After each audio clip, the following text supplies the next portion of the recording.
ابا جی کا کفن دفن اور نجات بہت ہی پیارا قصہ ہے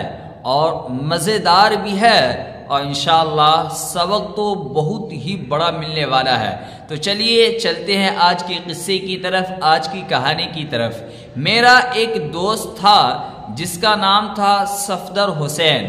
جب صفدر حسین کے ابا جی انتقال کر گئے تو صفدر حسین دھارے مار کر روتا رہا اور خوب رویا، لیکن کفن دفن کے بعد وہ بالکل خاموش ہو گیا، سنجیدہ سا ہو گیا۔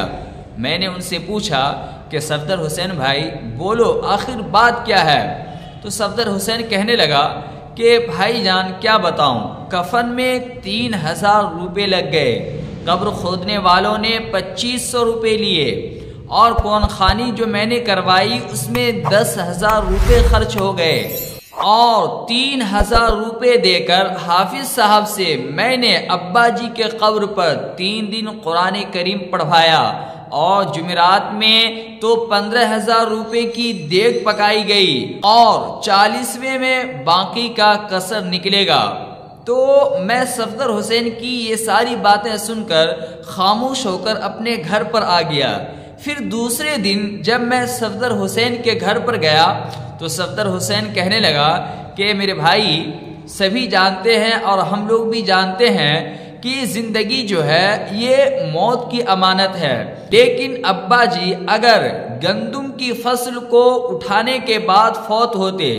گندم کی فصل یعنی کہ گیہوں کی فصل کو کاٹنے کے بعد انتقال کرتے تو ذرا اچھے طریقے سے رخصت کرتا، تو پتہ نہیں اب نجات ہوگی یا نہیں ہوگی۔ تو میں صفدر حسین سے کہنے لگا کہ بھائی جان نجات تو اعمال پر ہوتے ہیں نا،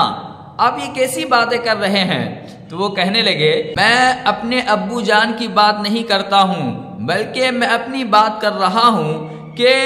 پتہ نہیں میرے برادری میں، میرے معاشرے میں، میرے سماج میں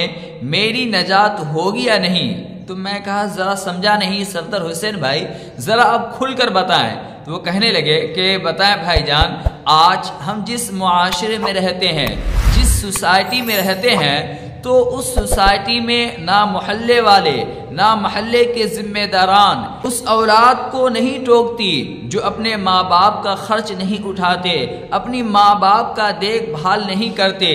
لیکن ہاں اگر اسی کے ماں باپ انتقال کر جائے اور یہ ساری چیزیں نہ کروائے تو سماج والے کہنے لگتے ہیں کہ یہ دیکھو فلاں کا بیٹا ہے، اس کا ابا جی انتقال کر گئے، یہ کچھ بھی نہیں کر رہا ہے۔ تو میں یہ کہنا چاہ رہا تھا کہ جس طریقے سے ہم لوگ مردوں کو کندھا دینا افضل سمجھتے ہیں، مردوں کو کندھا دینا افضل سمجھتے ہیں، ٹھیک اسی طریقے سے اگر ہم لوگ زندوں کا سہارا بن جائیں تو بتائیے زندگی کتنی سکون کے ساتھ گزرے گی، زندگی کتنے آرام کے ساتھ گزرے گی۔ اگر یہ ویڈیو اچھی لگی ہو تو لائک کریں، کامنٹ کریں، شیئر کریں۔